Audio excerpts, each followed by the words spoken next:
What's up, NFL fans? I'm Emory Hunt, the czar of the playbook, and don't forget to check out and purchase your copy of our latest football game plan book, Stiff Arming Football Myths. We have these available in both PDF and paperback form.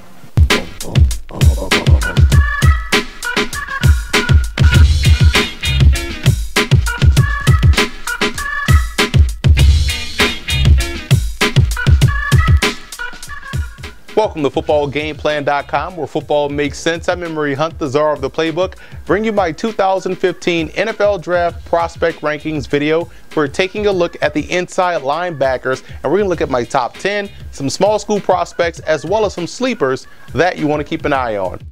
First, let's take a look at what goes into my prospect rankings. Number one, it's a trait focus base instead of a level of competition base. I don't care where you play, traits translate. Now look at 3 games: your best game, a player's worst game, and also the best matchup and or competition. And finally, these are not indicative of where I believe these players will actually go in April's draft.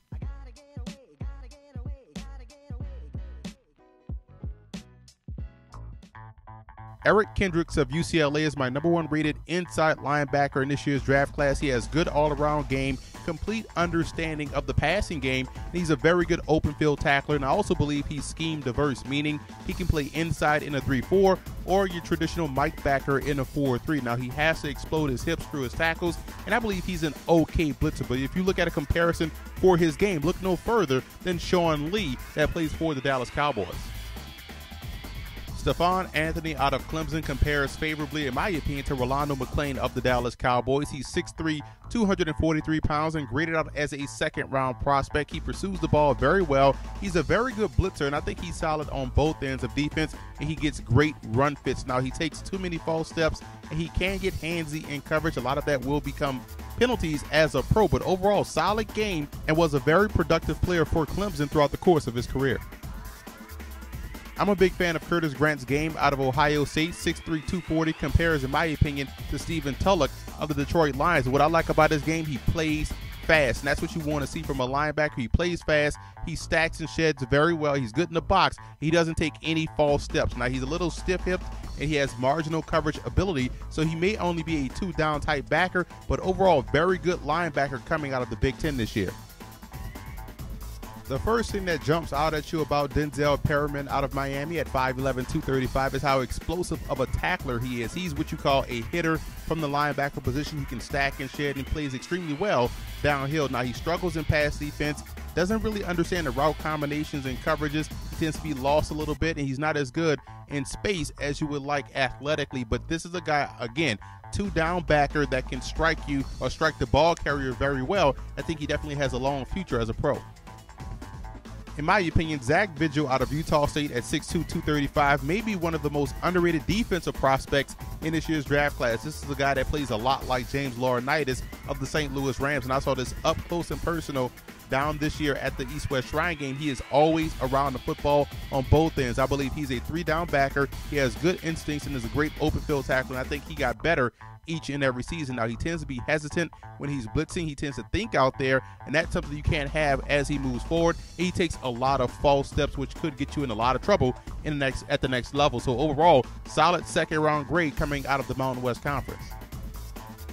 I like Terrence Plummer out of Central Florida. Here's a guy that has a good feel for the passing game and is very solid versus the run. I believe his football IQ is off the charts, and he's a sure tackler, which is always a plus to have, especially playing the Mike backer position. Now, he struggles to get off blocks. He has to become a little bit better in that area. He has marginal quickness, but again, he fits the mold of what you look for in today's game from the inside linebacker position.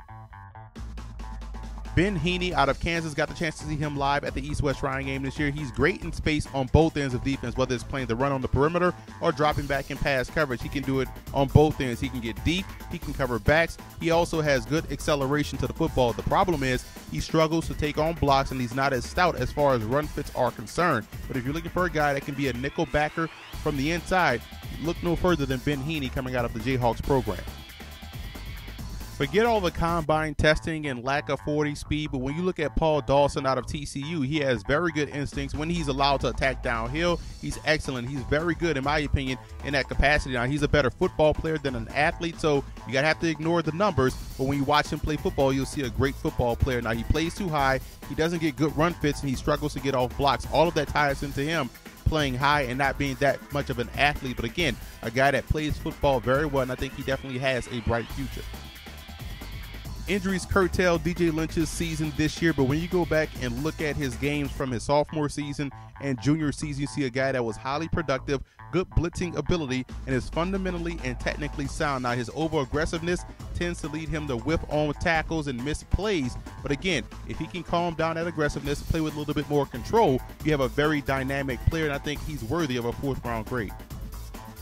Keep an eye on Michael Carlisle out of Jacksonville State, the FCS product, a guy that can play inside or out, good closing speed to the football, and he moves well through the trash. Now, he's not as Sutton as you'd like, and he can be slow to disengage from blockers, and I think he has inconsistent run fits, but I do believe with his versatility and ability to play inside and out, he definitely has NFL draft value and talent. Taiwan Jones out of Michigan State has a good feel for the running game. He gets great run fits, and he's a physical football player. He's a 2-down backer, in my opinion. He's not much of an athlete, a little bit tight in the hips, and he doesn't get through the trash very well. So I don't think he'll excel in passing situations, but as a 2-down run stuffer, Taiwan Jones was able to excel in that capacity for that Spartans defense. Jeff Luke started his collegiate career at Florida State, one of the highly touted high school recruits coming into that program, transferred to Cincinnati, and had a very productive career, actually blossomed as a player and a leader for the Bearcats. He's a thumper in the middle, he's light on his feet, he takes very good pursuit angles to the football, and he doesn't miss tackles, whether that's in the box or out in space. Now, he's not overly quick or Sutton, and he has marginal change of direction skills, which tells you he's limited in pass defense, but as a run stuffer, I like what I see out of Luke. And rounding out my inside linebacker rankings is David McCall out of Delaware, the former Maryland Terrapin, transferred down and played well for the Blue Hens throughout the remaining part of his career. He's a guy at 6'4", 250, looks like an NFL linebacker. He does a great job in understanding passing coverage and route combinations, but he doesn't have the quickness or the suddenness to make consistent plays on the ball. He is a thumper, however, and he does have the ability to blitz, so I think in that capacity, blitzing, run stuffing, and also playing special teams will be his ticket as a pro. So let's recap my 2015 NFL Draft prospect rankings for the inside backers. Light class this year, only 13 guys earned draftable grades, in my opinion, and there's only one first-rounder in Eric Kendricks, a clean prospect on both ends of defense, and you have some good players in the second round that could possibly go in round 1, like Stephon Anthony and Denzel Perryman out of Miami. And while the quantity is not here this season as opposed to years past, the quality is here with these 13 guys on this list.